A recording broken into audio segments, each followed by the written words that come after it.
It's been called the coaching carousel for years and years and years, but the coaching carousel is going at warp speed in 2025. I don't know that we've seen anything like it. Comments and questions are welcome here at the Voice of College Football. Of course, we will take your calls as well. The link's in the chat. It's also been posted on X. So please dive in, talk to Matt and myself as we break down college football at this important time. Coaching carousel. Championship weekend, college football playoff rankings to be unveiled on Tuesday night. Matt Zemek joining us, of course, from Trojans Wire. Matt, how you doing tonight? Mark, it's one of my most important weeks of the year. I was about to say favorite, but and this is part of what I want to talk about tonight is, the conference championship games. And you might remember me saying this at this time last year. Conference championship games in the 12-team playoff era have very quickly become obsolete. The sport has not thought this thing through on a lot of different levels. When Texas played Arkansas in December of 1969 at the end of the season, that game meant everything. And of course, it turned into an epic that's still written about, talked about, documentary films made. But why? Because the winner was national champion. It was basically the end point. But now with a 12-team playoff, Ohio State and Indiana, they should be resting for their first playoff game. They have to win at least 3 games to win the national title. Why are they being made to play another game before the playoff? Last year at this time I was saying the similar thing. Oregon did not deserve to play in the Big Ten championship game. It should have just been declared Big Ten champion and let Indiana play Penn State. So it's similar this year. Will it be interesting to have Ohio State versus Indiana? Yes, but we know they could play in the semis or the title game. We know that could be right around the bend. So this feels like NFL Week 18, and it shouldn't. But Texas, Arkansas 69 or Florida, Florida State 1996. Now, of course, Florida got backdoored into a rematch, but that was only because number 2 Nebraska lost to Texas in that Big 12 championship game. Shocker. But Florida State at the end of 96 felt like a massive game because the winner was going to be in the national title game. 12-team playoff, you have all these rounds between now and late January. It's such a different thing, and it needs to be rethought because teams should be resting that have earned the buys, that have earned the top spots. Let's just call Ohio State and Indiana co-Big Ten champions. They both get to hang a banner. They both can have a celebration, but they rest. Oregon, which should be playing, Oregon, because it's the third place team, gets rest and can heal up. See, we have it all backwards, but this is life in the 12-team playoff era. The sport hasn't adjusted. And the other adjustment I want to make up front is look at this mess with Duke in the ACC title game. And when Clemson, with 3 losses, got into the playoff last year, I was here saying, if a team loses 4 or 5, that team does not deserve to be in the playoff. And here we are, 60 minutes away from 5-loss Duke winning the ACC. These conferences, the people who lead them, member schools, we can have these things called rules. We can have these things called policies. We can put things in place to head off these disasters at the pass. And so the conference championship game is obsolete. The TV rights holders should still televise games from Atlanta, from Indianapolis, from Charlotte. But instead of having teams who either should be resting or in the case of Duke, don't deserve to be there, Mark, and everyone watching here at the Voice of College Football, what if we had bubble play-in games? What if we had, in Atlanta, Miami versus Alabama? And what if, in Charlotte, we had Notre Dame versus Texas? What an infinitely better product and what an infinitely better use of our time than having Virginia versus Duke, and having Georgia, which is a playoff lock, play Alabama in a rematch of a regular season game. So at this week every year, and now especially now in the 12-team playoff era, I get so angry because this sport is so dumb about not adjusting to the 12-team playoff. 14 playoff was a very different deal, but 12-team playoff, like, there are so many obvious adjustments that should be made and aren't being made. And I'll just say one final thing. I write at College Sports Wire in addition to what I do at Trojans Wire. And I wrote a piece last week about the most important Michigan-Ohio State game ever. And you know where I'm going with this. 1973, the tie. And it led to an athletic director vote. And Michigan, which had a great season, didn't go to any bowl game because there were only 11 bowl games in 1973. And because the Big Ten's only bowl team, this was the Big Ten policy. You go to the champion or the representative goes to the Rose Bowl. No other team plays in a bowl game. And at this same era in college sports history, you had that NC State Maryland ACC tournament game in 1974. Maryland, which would be a number 1 seed in modern times, didn't go to the NCAA tournament because, again, the conferences just had their one representative either in the Rose Bowl in football or in the NCAA tournament in basketball. And I illustrate that just to say that college sports was really effing stupid in the early to mid 1970s. And it took a while, and it took these seismic events to finally knock some sense into people and say, hey, Michigan should be allowed to play in the Orange or Cotton Bowl. The second place team in a major conference should play in a prestigious bowl game. And the loser of the ACC tournament final, of course it should be in the NCAA tournament. And of course we should have more games and more opportunities for teams. So the college sports was really dumb then. It's really dumb now. And we have to get with the times and adjust to the realities of the 12-team playoff era. Okay. My rebuttal is generally in support and defense of everything that you said, but there's a few rebuttal points that I'll make, but mostly it's more nuance is that I'll provide here. So there might be some people out there saying, have a tie for a conference championship? Are you kidding me? Actually have a co-championship? Well, folks, if you've not been involved, you may be a bit of a younger age, but look at your annals of Big Ten history going all the way back to 2010. Not that long ago, there was no Big Ten championship game. The final year of the Big Ten without a championship game, we had 3 co-champions, Ohio State, Wisconsin, and Michigan State. The Big Ten in particular is littered with co-championships. All of the conferences are prior to having championship games. So that's point number 1. Point number 2 is, yes, we have gone from a place where the implementation of a conference championship game, first with the SEC in 1992, was a gift from the gods, as you might say, Matt. It was just during its time, during its place of creating clarity to the selection of a BCS championship game, the chef's kiss, as you would also say, Matt. Just the perfect format. Yes, funneling great teams to be elite teams and squaring off in conference championship games and epic matchups. However, the format's not been evolved to really play into this conference championship. And all it is basically 2 things now. From a tangible aspect, the conference champion does get a bye. So let's understand that there is a reward, a tangible reward for the conference champion.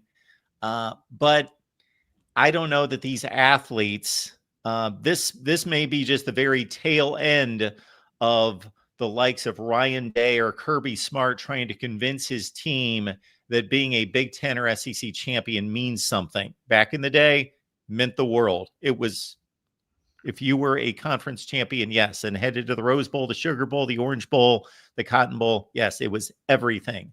Now it's all about a national championship and putting yourself in the best position to compete in that tournament. When it comes to the ACC in particular, and this goes for all the conferences, this just happens to be a light that's been shown upon the ACC thanks to the Duke Blue Devils blowing 3 non-conference games and then playing well enough to be in some kind of mix at 6-2 to now be playing for the ACC championship. What I'll say about that, Matt, is that these tie-breaking rules are ludicrous. Our first issue is that the conferences are too large. So we've seen this coming. I've produced ad nauseum number of videos talking about this is going to be the result of these conferences being too large. The teams don't play.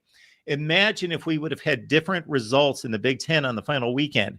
We could have had a four-way tie for first place, in which, if my math's correct, those four teams could play 6 or 7 games against one another if they all played, but only Indiana and Oregon played, and only Ohio State and Michigan played. There would be no Ohio State-Oregon game, no Michigan-Oregon game, no Michigan-Indiana game, no Ohio State-Indiana game. So there would be less games played between those four teams than actual games played between the four teams to determine the championship or the teams that should be playing in the championship game. So what do we have to resort to? These cockamamie tie-breaking systems that have nothing to do with determining best team or most worthy or the team that earned it. The only tie-breaking system that clearly determines, okay, these teams are both 7-1. They've tied for second place. They played each other. Obviously, the head-to-head makes total sense. But you get past that into these 3 and 4 and 5-way ties where these teams haven't played each other. Then you go to common opponents. Okay, the only thing that common opponents determines is that within this little small section of teams over here that could include Boston College and Syracuse and Virginia Tech, that one of them slipped up against one of those teams, but that only lets us know that they also didn't slip up against the rest of the league while the teams that they tied did. Like, the tie-breaking system does not determine in any way. It's not evidence of it being the best team. If anything, for as much as I once thought point differentials in the NFL playoff system were ridiculous once it got down to point differentials, that at least shows some indication of dominance within that play of those games. But this ridiculous, like, oh, between these four teams, who's 3-1 and who's 2-2? Does that really? Well, again, you have the same conference record. Therefore, you actually, if you have the worst record against those common opponents, you have a better record against everybody else in the conference. It's a ridiculous tie-breaking system. Mark, I know you have more items to get to, but let me just jump in on this particular point. Here's another reform that's long past due in college football, and that is, and you've heard me say this, the flex game. Every conference should be doing a flexed game, at least one, if not two, but at least one. Like, let's start with just one flexed game per season. And how it would operate is this. You get to mid-October, middle of the season, so you understand basically who's in the conference race and who's not.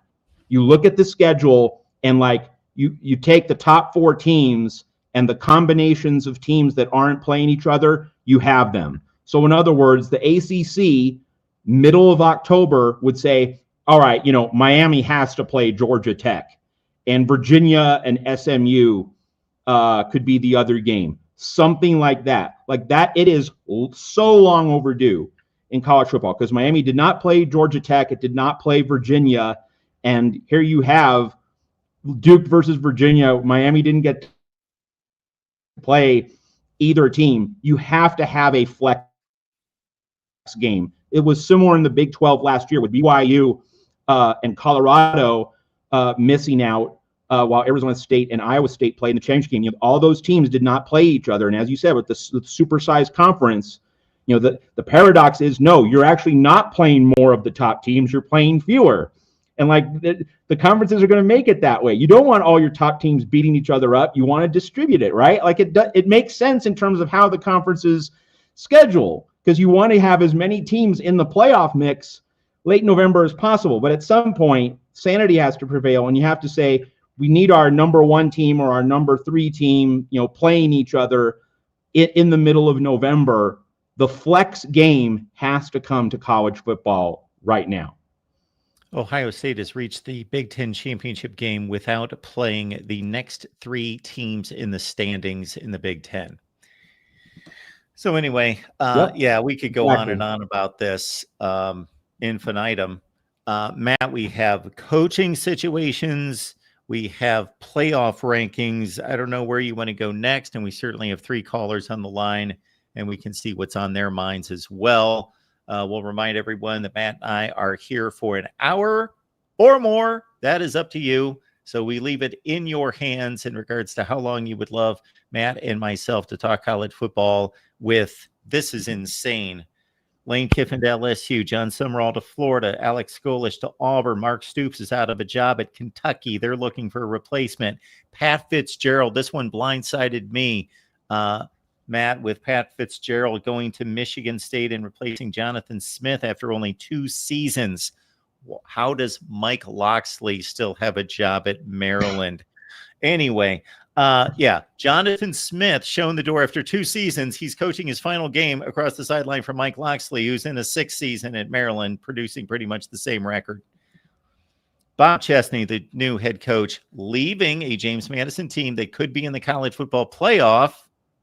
So we could have another one of those scenarios. Of course, for UCLA, Tim Beck out of a job at Coastal Carolina. Ryan Silverfield, the second choice, as Alex Golish was lined up to go to Arkansas, and then the Auburn job opened up. So Golish spurns Arkansas for Auburn. Jim Mora leaves UConn for Colorado State. You've got Eric Morris, the new head coach at Oklahoma State. North Texas could be a college football playoff participant. And they are without their head coach, Tavita Pritchard, the new head coach at Stanford. Of course, we knew that Frank Reich was a interim. John, of course, James Franklin of Virginia Tech, from Penn State, and Mark Carney at Kent. Still open. Penn State, Kentucky, James Madison, Coastal Carolina, Tulane, USF, Memphis, UConn, North Texas, Cal, Oregon State, and UAB. Goodness.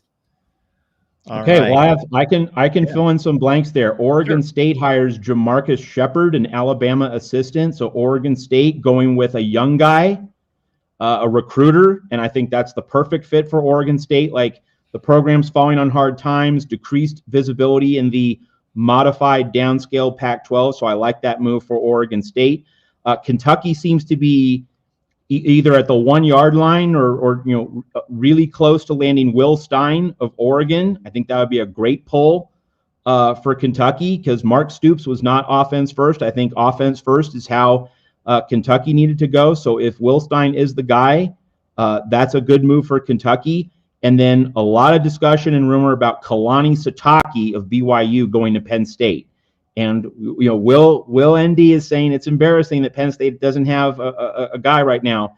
If it's Sitake, Sitake's done some amazing work. And one thing to drill deeper on with Sitake is that Jake Retzloff, he got into trouble, and of course that's BYU, so there's an honor code. So he's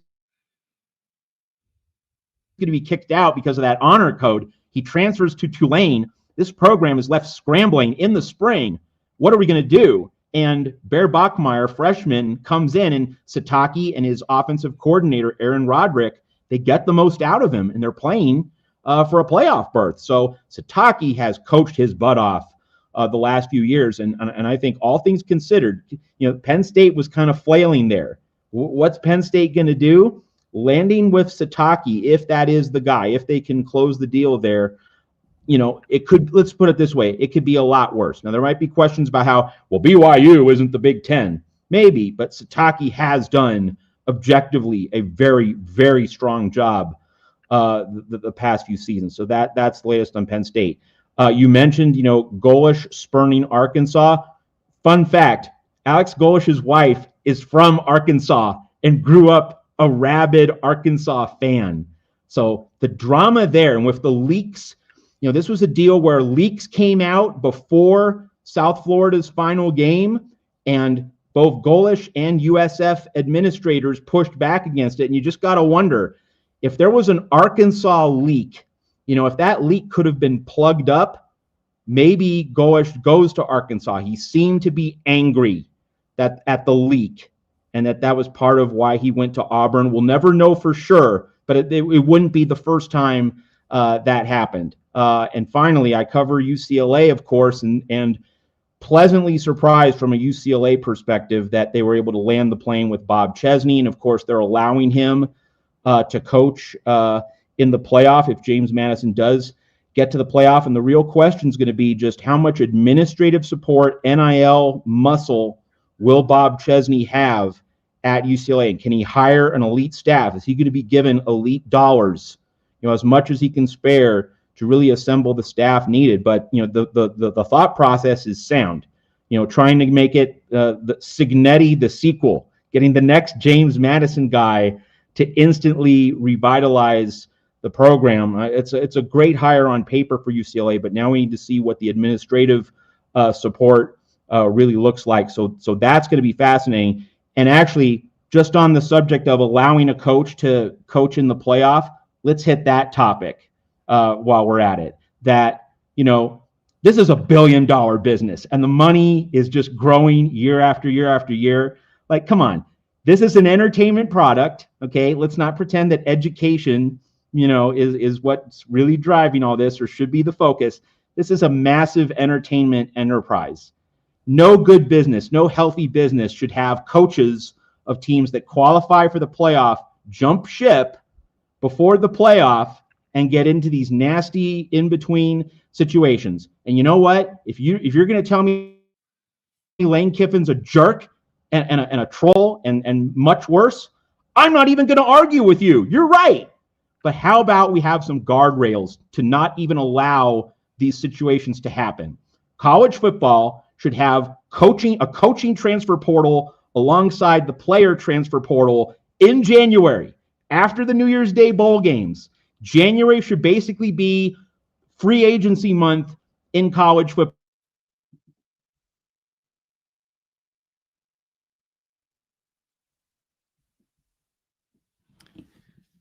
We will wait for Matt to clear up his feed. He may or may not realize that he's frozen. Hopefully he'll be back. Matt, you back with us? Yeah, froze out, Very but good. I think you got the gist of it, that we need to move all these transactions and all these coaching changes into January after the New Year's Day bowls. It's just the simplest, most obvious thing. I've had enough of these situations where coaches are forced to choose between, do I coach in the playoff or do I leave for another school? Like, this is dumb. This is very dumb, and we need to change it. And there's no good reason it can't really happen with some administrative reworkings. So, Matt, like you, I do believe that the college football calendar has to be addressed on a lot of fronts. Recruiting would be one, the transfer portal would be another, and now the coaching carousel and what it does to programs and teams. It may be difficult to address that when you've got a regular season that ends for teams on one of the final days of November, and you've got a playoff that ensues all the way until late January. That may be trickier than it appears on the surface, to just kind of freeze everything and force teams to wait until the final and just kind of be suspended without any leadership to recruit a class for 2026 in this instance, this season, and just kind of suspend everything until they've got a head coach and can go after somebody at the conclusion of the playoff. I mean, I would like to think that there are mechanisms or rules that could be put in place such that, there's like a no tampering period. Now, people might laugh at that, or there has to be a freeze on any transactions during most of the playoff. Now, I said after New Year's Day, because after New Year's Day, you're down to just 4 teams. And, then you've whittled it down, and there's not the same dynamic of, well, he could be coaching a team 4 games in the playoff. A January 2nd coaching portal window, I think, is not that restrictive. And you just say, 0 transactions can occur, 0 negotiations can occur in December. Just like December should just be for the coaching piece and the postseason piece. And the thing is, here's an irony, that the coaches have wanted this calendar. This is because the coaches want it this way. But you know what? The coaches shouldn't be driving the sport. And if you get players, if you acquire players in a January transfer portal, Like, you have them for basically the full off season. Like, let's not count December as off season. December is postseason. We should just make that basic delineation, that basic distinction. If you have players in January, no coach should be carping or whining about not having enough time to prepare them. If you wait until the spring for a spring only portal, okay, like that's fair to coaches to say, no, we're not going to wait until the spring for you to get your players. But January is more than fair. January is more than enough. And we just place a moratorium on any player or coach transactions in December. We wait until January 2nd. And I mean, can we at least allow ourselves to believe that college football can have some adults in the room for once? The sport's been around 156 years. Can we actually do things, be proactive, be constructive? I'd like to think that common sense can prevail after this Lane Kiffin soap opera extraordinaire. Like, this is just bad for the sport. But, and again, if you might hate Lane Kiffin, I don't even disagree with you. I don't object with hating Lane Kiffin. But how about we just have rules so that these kinds of situations just aren't allowed to happen? We could do that, but the sport hasn't done it. What Lane Kiffin has done is no different than what 200 other coaches have done. This situation has just changed because his team's headed to a college football playoff. But in regards and he's going to a rival. He's going to a rival, yes. I would have to think long and hard to come up with another situation, and there may not be one like it. But in regards to just leaving, being dutifully employed, making plenty of money and a very good job, a top 15 job in America, roughly, and then being poached from somebody else. We've seen this more and more in recent years. So this is not uncommon to Lane Kiffin. However, yes, in terms of preparing a team for a college football playoff and leaving them high and dry, I still, like you, Matt, the way Lane Kiffin has conducted himself throughout his career and during this process, I have no love lost for Lane Kiffin. I'm not a supporter. I'm not a fan, nor do I think he's some evil person or super villain either. He took another job, as he is has every right in this country to do, and it's being done over and over and over. And when I hear that the hypocritical argument that I hear from people who obviously are not thinking it through is that, oh, the players and the coaches don't have any loyalty because these coaches will just leave these teams and leave all these players that signed partially because they were signing knowing that they were going to be playing for this particular coach for 3 or 4 years. Well, first of all, if we did not have this situation with coaches leaving to go to better jobs, then no coaches would ever leave a job. They couldn't leave the job. They would stay at the job. And then we would have to do what? We would have to determine that the schools would not be allowed. They need to be just as loyal. Are they just as loyal? No, they're going to fire coaches if they don't believe that they're doing the job. So the schools are no more loyal to the coaches than the coaches are to the schools. The players, obviously, we don't know how loyal they would have been in yesteryear, but they were tied to the school that they signed with for the most part. And now they have the opportunity to go anywhere. And again, the system has just exposed the opportunities that people can now exercise to go leave and play and coach somewhere else, and also be fired by those schools that don't show the loyalty. I also thought it was until we'll take these calls in just a second, but this also brings to light, Matt, that I'm no expert on contractual law, but I've signed enough of them myself, and I've always had to fulfill contracts. They mean absolutely nothing in sports. They seem to matter a whole lot in the rest of life, but they mean nothing in sports. Maybe if these coaches maybe if there was some large penalty involved in their contract, they're breaking a contract, that could be a deterrent. Well, yeah, like that's a good topic. In terms of this connects to another item from the coaching carousel. Nebraska re-upped with Matt Rule, and that move looks really, really awful. But the point within that is not just to dunk on the Huskers who really screwed up, but to say, like, the way coach compensation is driven these days, is insane to me.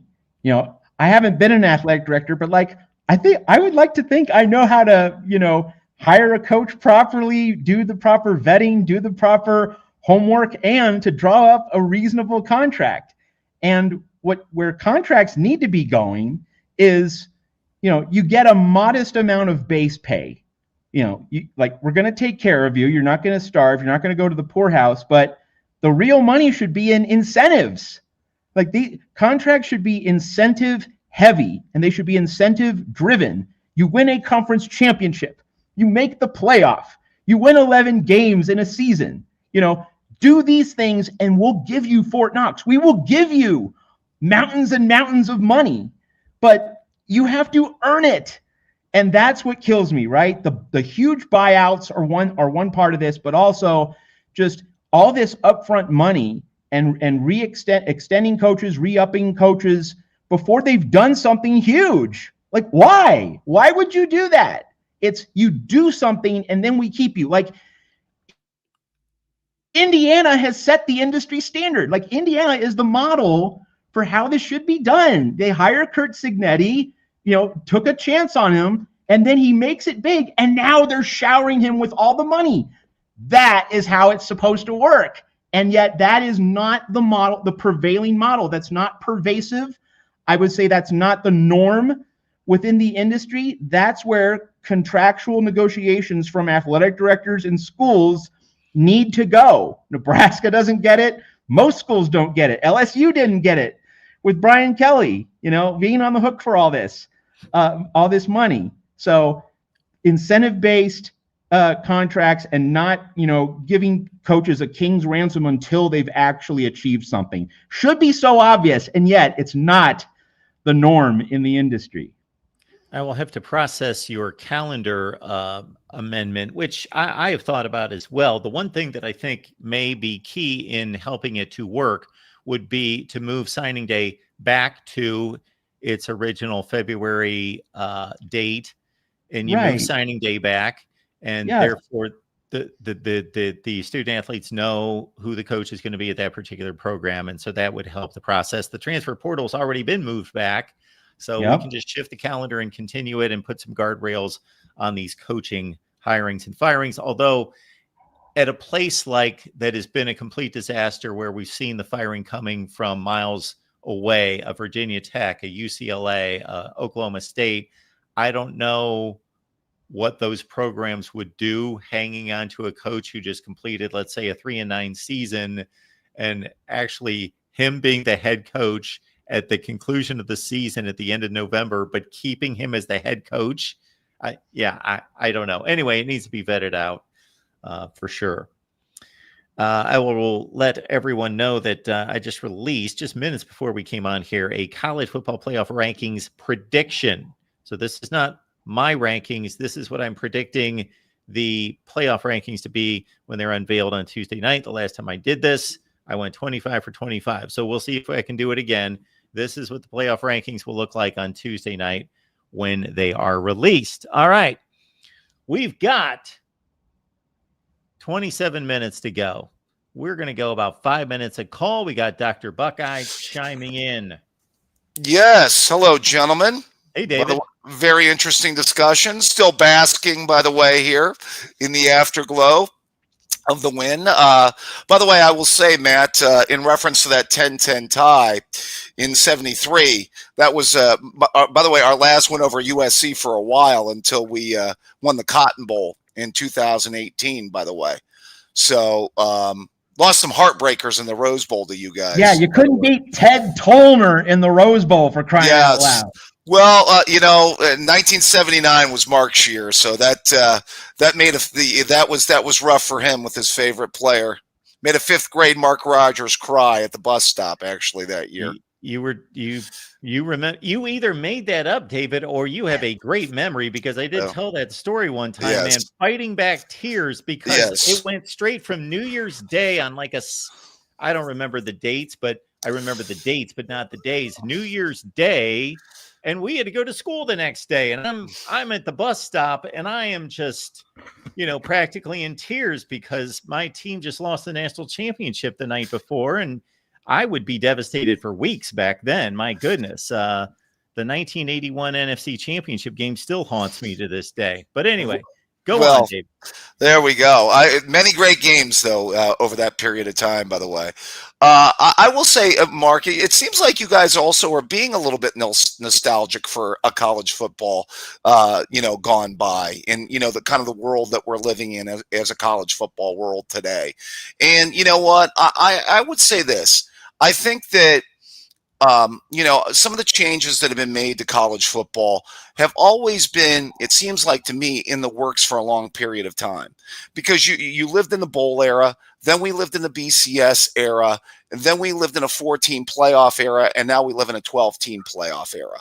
But if you remember, and, everybody there was a lot of complaints as the sport continued to grow and become more popular. How come we got so many split national champions? How come we can't decide it on the field? And then the BCS era, which Mark bemoans all the time, created a lot of controversies over the course of its period of time. And, obviously, Matt, you remember 2003 was kind of a controversial year with your USC Trojans that year. So yes, read Mark's book. It talks about that. So in any case, and you know what, I'm a little bit with the NFL. I'm an NFL guy, but I know a lot of purist college football fans that that are more college football than they are pro. I like every level of football myself. I'd probably go watch arena football if it was, in season. That all being said, we are kind of morphing into the NFL junior here, whether you like it or not. And I think what's happened is the way this sport has grown, we had no choice but to see this thing coming. I mean, let's be fair here. This train's been coming for a while. And the other part about it is, Matt, I think it's going to be a matter of time before we see a 16-team playoff down the road. I don't know what your thoughts are on that. Yeah. Right? It's more games, it's more inventory, and it's clean. And you can do it NCAA tournament style. 1-16, 8-9, 4-13, 5-12, a bracket that everybody can recognize and no buys, and it just like that. Yeah, I'd be stunned if we don't arrive at that in the next few years. Let me ask you this question. Let's do some playoff situation scenarios here, if I can throw a couple your way. Steve Sarkisian, after the win over Texas A&M, did strike up some pretty good points about their resume and being able to make the playoff. I went over a little bit of this with Mark when we talked on Saturday. And if you think about it, he makes some good points. He says, if we never scheduled that trip in non-conference to Columbus, we would be a 10-2 football team and we would be in the playoff for sure. So now he didn't necessarily need to lose to a Florida team that was in free fall and to a team that was about ready to fire their coach, to be fair. Now, he can also shoot back and say, listen, we lost in Athens and we lost in Columbus, and there's not a whole lot of disgrace in those losses either. And not to mention, we beat a top 3 or 4 team in the country and beat them solidly, by the way. And on top of that, they went out and they beat another really good football team. They beat a solid playoff team in Oklahoma. So you look at the schedule, they've got a couple quality wins. They've played quality football teams. Let me ask you this. I think the Florida loss hurts them and it doesn't get in. But what if Alabama loses the SEC title game? Is there a path there for Texas to replace Alabama in the playoff? Guys, what do you think? I'll take a crack at this one. I think that's the one really, really big drama of this weekend. Not whether Alabama beats Georgia or loses to Georgia, rather, but if Alabama gets blown out by Georgia, then we have a real conversation with Miami and Notre Dame. But Alabama already won at Georgia. If it's a close game, I would highly doubt that the committee is going to punish Alabama for earning a 13th game and playing respectably in it. That has been a talking point for a long time, that you don't want to punish a team for earning and playing in a 13th game while other teams, noticeably Notre Dame, because it's not in a conference, play only 12. So Alabama needs to get crushed by Georgia, in my mind, for that door to open and Alabama to go out, and then either Miami or Notre Dame to get in. As for Texas, the dominoes did not fall. The Plinko chips on the Price is Right board did not fall in Texas's favor, with Vanderbilt winning, with Oklahoma surviving against LSU. If at least one of those two had gone the other way, much more of an argument for Texas. But with both Vandy and Oklahoma getting to 10-2 and having quality wins, last year, Dr. Buckeye, as you're well aware, all the SEC bubble teams had 3 losses: Bama, Ole Miss, South Carolina. This year, they all have 2, except for Texas, which has 3. So Texas, it's going to be like Christmas Eve in the Middle East. There's going to be no room at the inn. Mark, what is your thought? Well, I'll be brief because I get on here every day and we're a bit short on time. So I'll just basically say this. Okay. I do wrestle on this because on one hand, yes, Texas, when you think about the performance, and to me, it's even more sometimes about performance than it is just notching a W. Texas went to Columbus and notched what is a better performance than like 95% of the wins in the country. So they pulled that off. Well, they didn't win the game, but they performed on par with the number 1 team in the country. Yeah. And obviously their other loss, though, 14-10 in the fourth quarter, but then they got their doors blown off after that. And that brings up Matt's point. There's going to be a comparison point between Texas and Alabama in playing the second Georgia game, although Alabama's already proven that they can beat Georgia. And I can't get past the Florida loss. They're a 4-8 football team, albeit they're a more talented than 4-8 football team that would prove on occasion. You talk about the most schizophrenic team in America. They could lose to Kentucky by 31 points one week and then go to Ole Miss and take them to the final drive of the game and then beat Texas and then, just all over the place week in, week out. The wins and the losses have to count to some degree, but I believe in a nuanced approach to those wins and losses. It's not just a straight 11-1, 11-1, 10-2, 10-2, 10-2, 9-3, 9-3, 9-3, 9-3.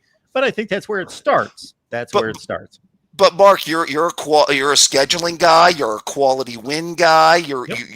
Texas meets a lot of this criteria. By the way, I would say that. So you're of the opinion of what Matt said that Alabama's got to get blown out. They got to get thumped. Yes. Okay. Yeah, if they lose by a score to Georgia, that almost confirms that they are a playoff team in my eyes. Again, the performance especially since they already beat them. Yes. Yeah, that's right. Yeah. I think on the road. That's true. They beat them in Athens. So, yeah. And then they have to play them again. I think they might cut them some slack. And, Alabama's got a couple solid wins under their belt. All right. So, I want to get to Kiffin in a second, but one last point here.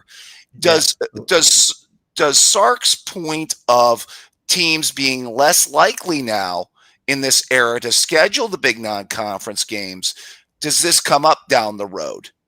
You know what I mean? Does this make it less likely that teams are going to go to Athens or as a non-conference or Columbus in a non-conference and do this? I sure would think so. Okay. Can I get to Kiffin real quick? Yeah, very quick. Okay. First of all, I just have to say, I understand why Kiffin did it. I think it is a slight upgrade.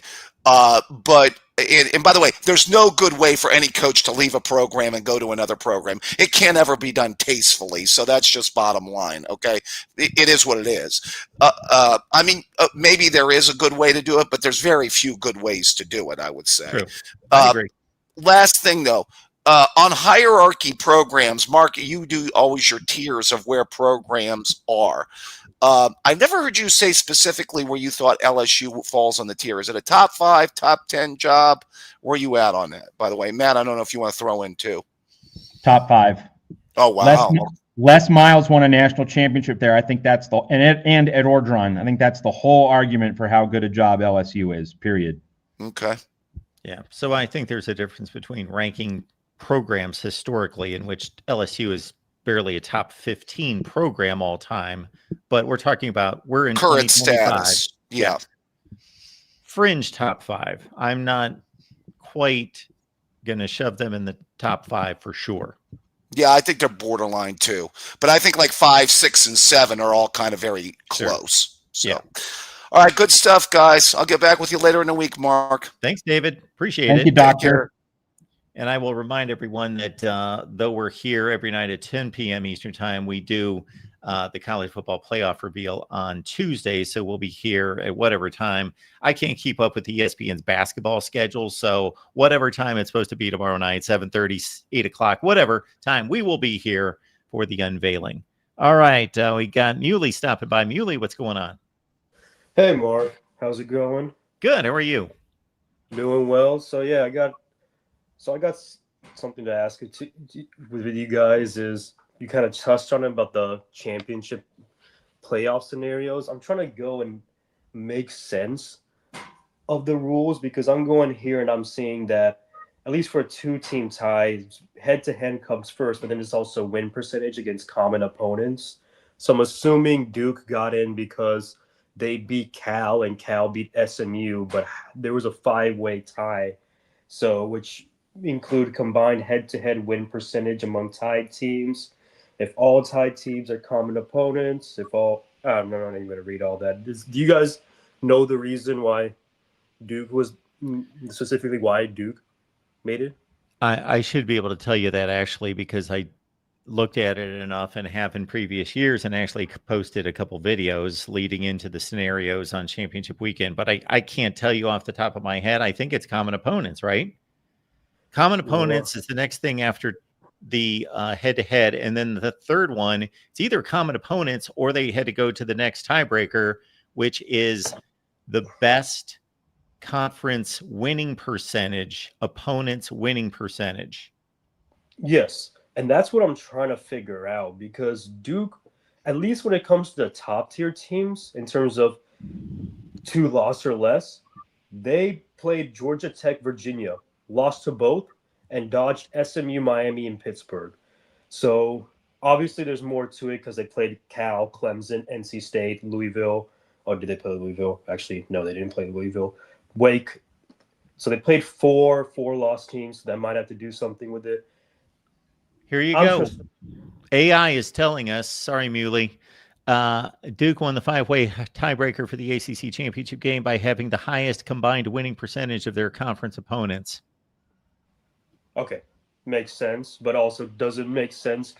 I get why it happens, but come on, like, because you get what I'm trying to say is Duke played 2 of the top 5 teams, lost to both of them, and avoided the rest, whereas Miami beat Pitt.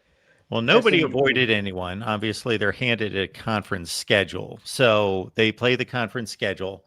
They did play the toughest schedule according to wins and losses. Now, I can about guarantee, and I'll do this actually, I can about guarantee that it's like 1 game better. Like their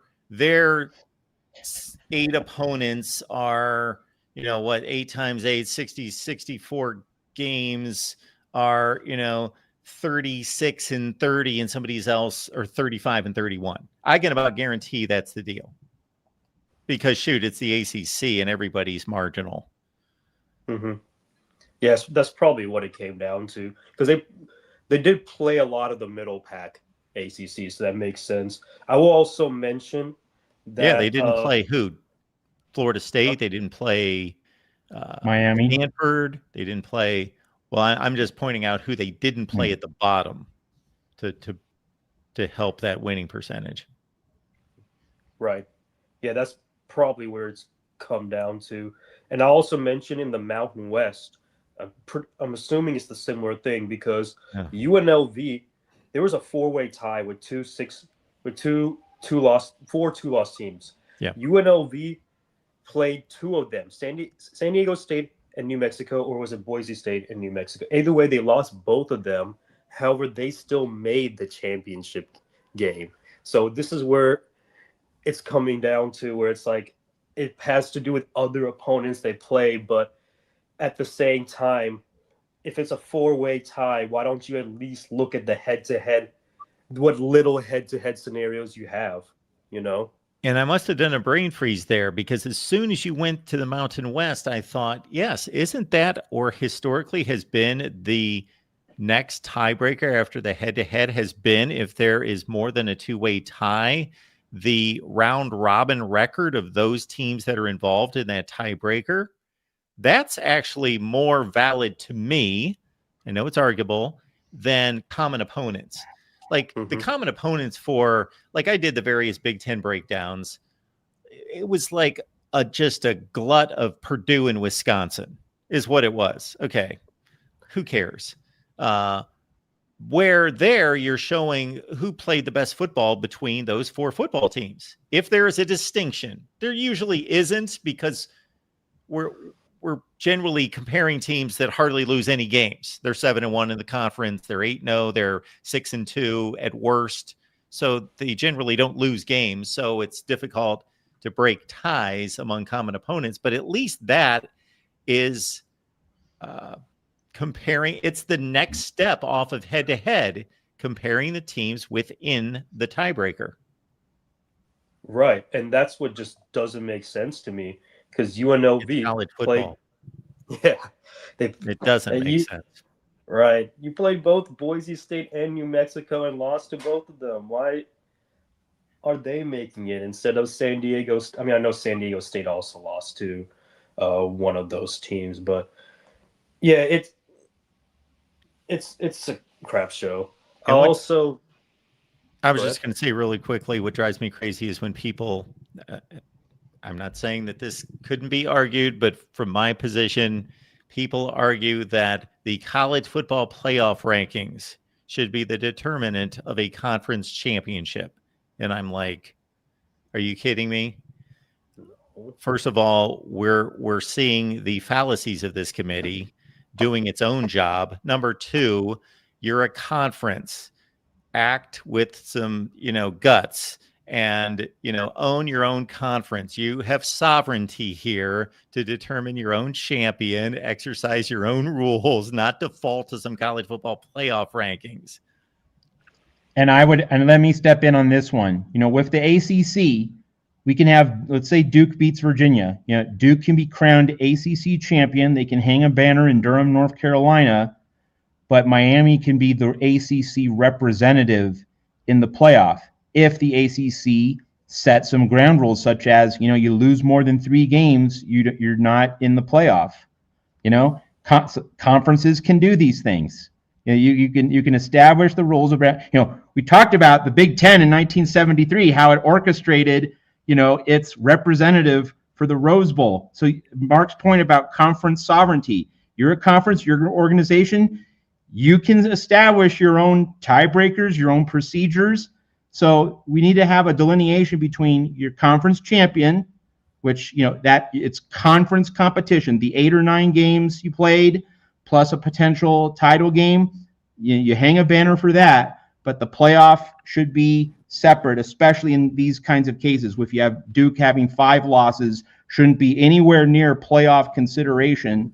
There's, you don't get to lose that many games and be allowed in. The ACC could have just made a rule about that, but it didn't, and you have Miami represent you in the playoff.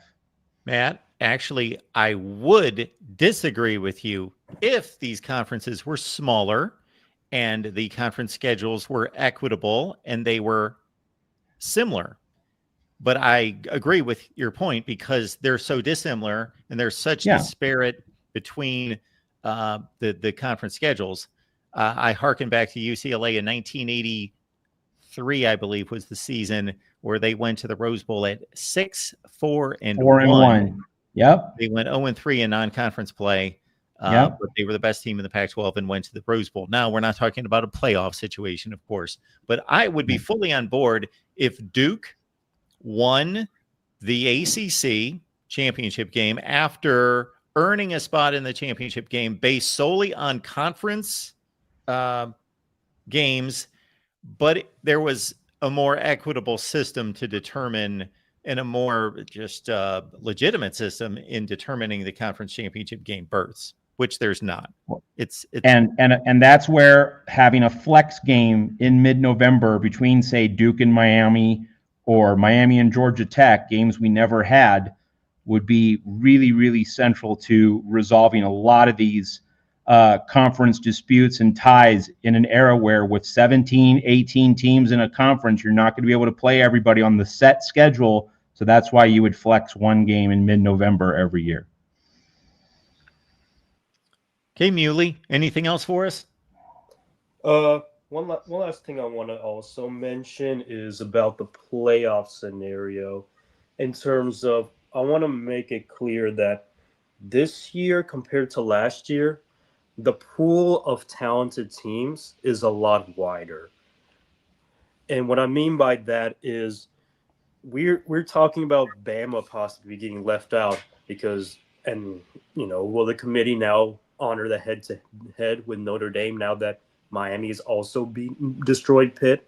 I don't know, but we have a one-loss BYU team that does have a win over a 15th ranked Utah.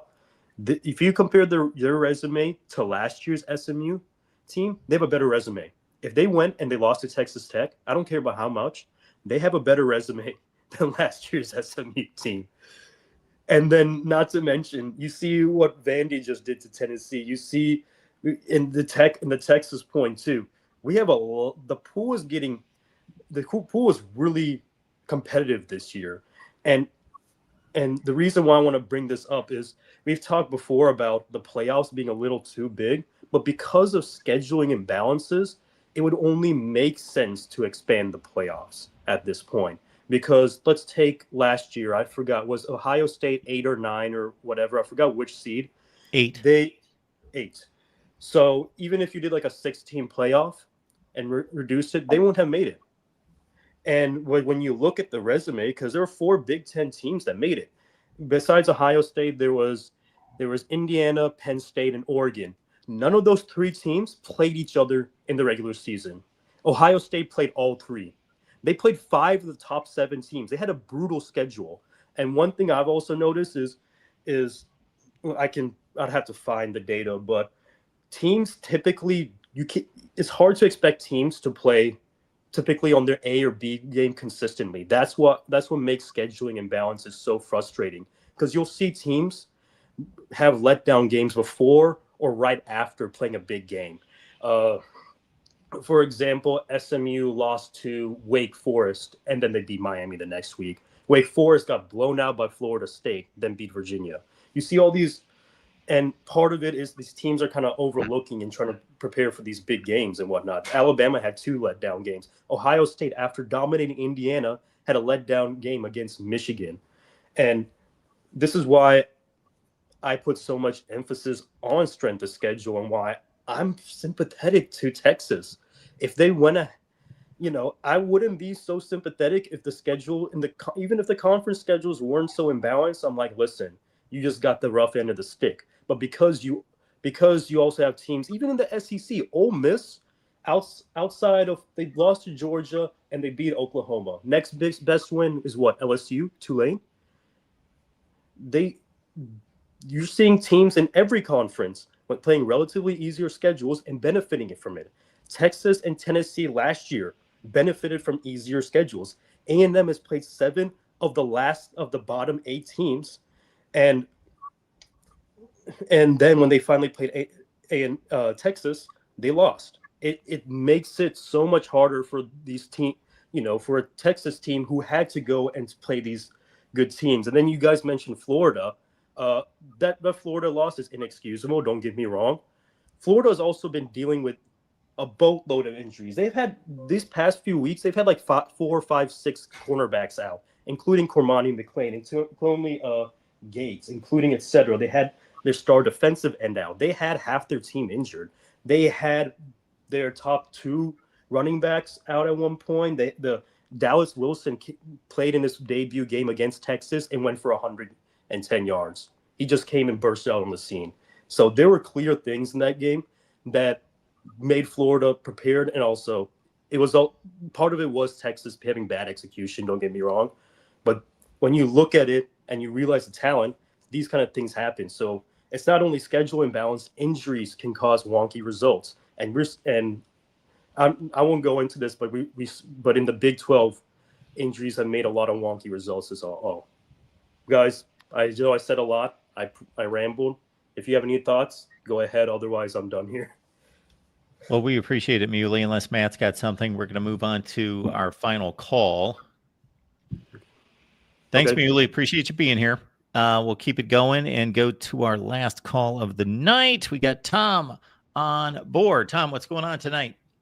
I've been trying, Mark, because you got me fired up Friday night on the Miami issue, and I got in here late. I was busy. Okay. Anyway, I got you fired up. All right. Can't wait to hear it. So Mark, I'm like you. I'm a bit of a traditionalist, right? And I still think we need to keep tradition in college football. Okay. So, Mark, who's the best team in the SEC? I don't know. Either do I. Matter. And is the SEC the best team even in the championship game? I don't know. I don't know who exactly is the best team.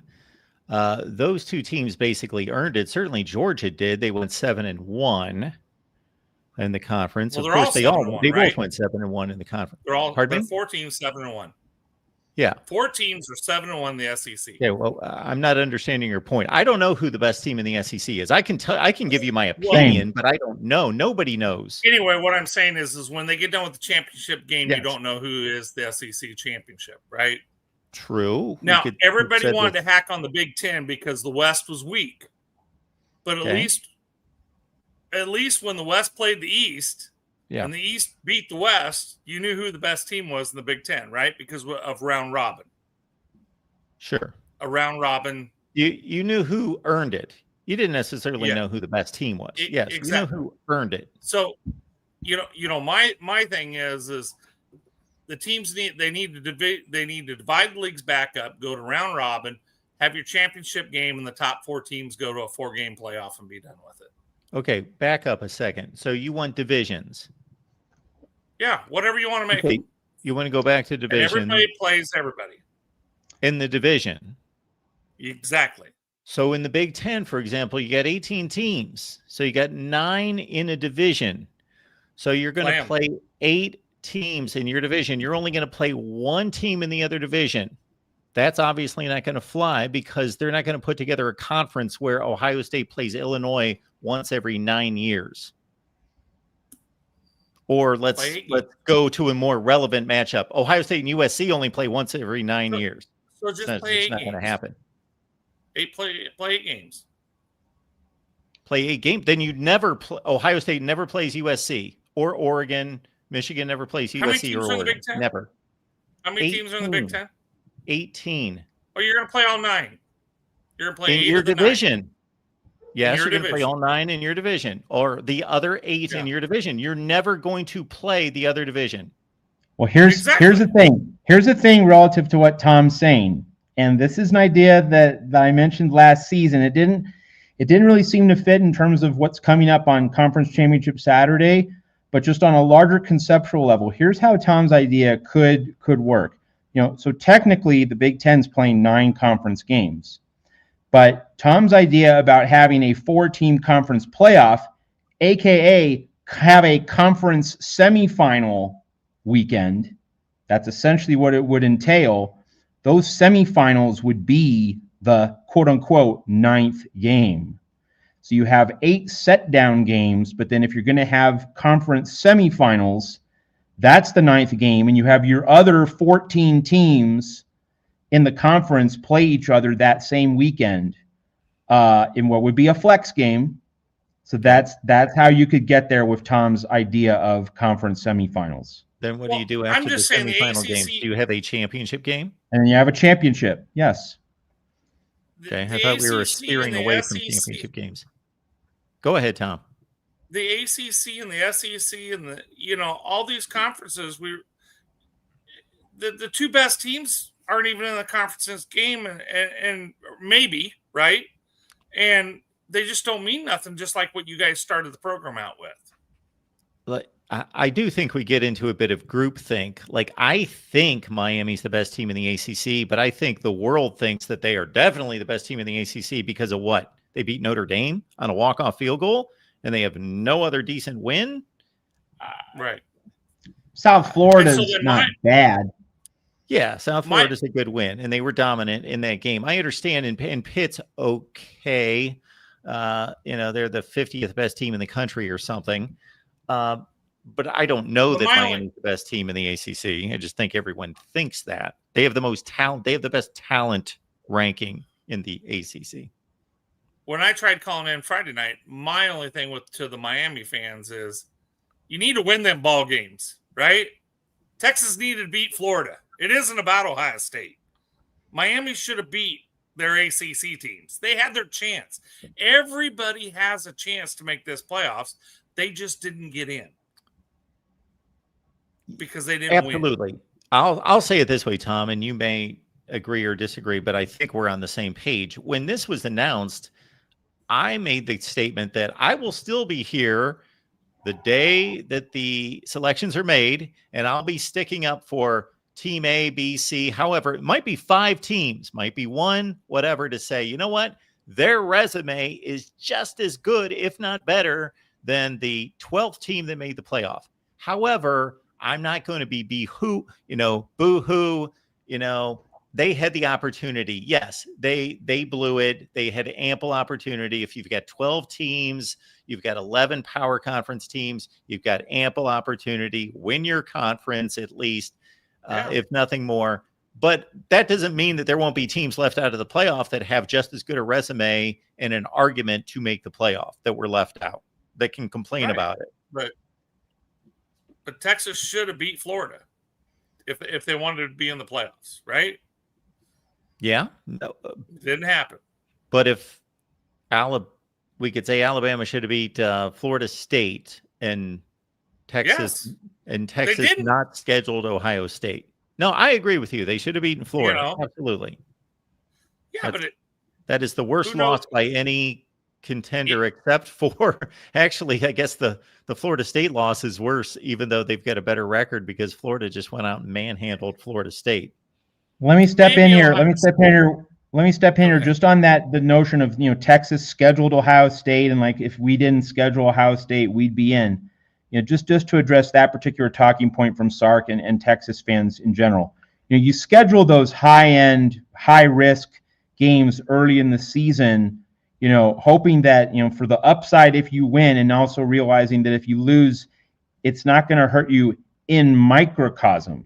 Now, I say in microcosm because we would all agree, everyone here would agree, that if you're Texas, if you're another blue blood program from a power conference, if you go 10-2, by and large, you're probably going to be in the 12-team playoff era. Now, if your schedule's unusually thin, if teams that you think are supposed to be good aren't, kind of like, Penn State for Oregon, thought that was supposed to be going to be a huge poker chip win for Oregon, didn't turn out that way. So the Ducks really needed to go 11-1 instead of 10-2 to feel comfortable for the playoff. But generally, most years, 10-2 in the 12-team playoff era from the SEC, from a power conference, if you have the brand name, you're probably getting in. So if you're Texas, you schedule Ohio State knowing that, well, we can slip up one other time and we'll still be fine. Texas slipped twice. It really is that simple. And I'd like to think that coaches will still play these tough games, but it all has to come down to, if you're a coach, if you think that you can go 10-2 even with a high-end loss, such as what Texas had, you schedule that game. If you're not sure you can go 10-2 even with that high-end loss, then you should play, Memphis, Navy, Group of 5, or Kansas, lower end power fours. Just that is the takeaway on high risk scheduling early in the season. But in the realm of things, there isn't more than a half a dozen high risk games. There's not very many big games in preseason that are non-conference. Well, the coaches don't play many of them. Well, no, it depends on who you're talking about. Yeah, like you're limiting that statement to who? The elites? There are very few of those, but Duke plays Illinois in non-conference. That's a high risk game for them, right? But you don't have many of them marquee top 10 matchups. No. Absolutely. I waive my my finger at Maryland, Penn State, Indiana, and Rutgers this season. So they are the only schools in the country that did not schedule a power conference opponent. That is pathetic. Yeah. Well, how'd it work out for Penn State? Well, how'd it work out for Indiana? It pretty much got them in the playoff last year. Now this year they were good enough to play through it in the Big Ten, but we'll find out. And, it's. Hey, before I go, I shouldn't get off here. I just believe that schools shouldn't be scheduling their schedules. Their schedule should be handed to them. Yeah. And so anyway, before I get off here, I just get my plug into DeReal that the Big Ten is the best conference. So we'll check you out later, Mark. Later. Okay, I appreciate it, Tom. I don't know what that's based on to date, but maybe that will be proven in the postseason. But as for right now, the SEC is the best conference because they played the best in non-conference scheduling. And obviously, once these conferences start to play conference games, they all go 500. That's the math that you don't have to figure out. Every conference is 500, but the SEC did play the best football outside the conference to date. We'll see about the bowl games and more importantly, the playoffs. All right, Matt, closing remarks. I think we've said all that needs to be said, at least for one show. Can't say everything on one night, so more later.